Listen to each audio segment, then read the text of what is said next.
নিঃস্ব অবস্থায় কি দোয়া করতে পারেন একজন মানুষ, এই দোয়াটা শিখে নেন, ইনশাআল্লাহ আপনার জীবনের সমস্ত সংকট কেটে যাবে ইনশাআল্লাহ। আমি নিজেও এই দোয়াটা বেশি বেশি করার চেষ্টা করি।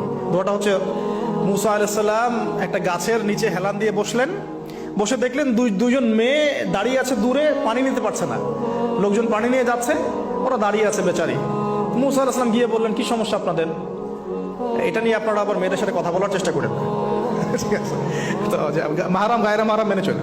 তারা বললেন যে আমাদের বাবা অনেক বৃদ্ধ মানুষ, আমরা পানি নিতে পারি না যতক্ষণ না আমাদের কম পানি নিয়ে চলে যায়।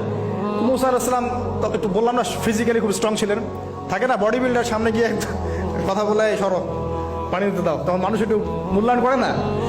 তো মুসা আলাইহিস সালাম এভাবে পানি নিয়ে দিলেন এবং বাছুরদেরকে পানি পান করালেন, করিয়ে গাছের নিচে এসে বসে আছেন। বসে বসে তিনি দোয়া করছেন, এই যে দোয়াটা তিনি দোয়া করছেন, রব্বি, একটা নেক কাজ করলেন, নেক কাজ করলেন না, মানুষের উপকার করলেন, নেক কাজ করে এসে গাছের নিচে বসে দোয়া করছেন, আল্লাহ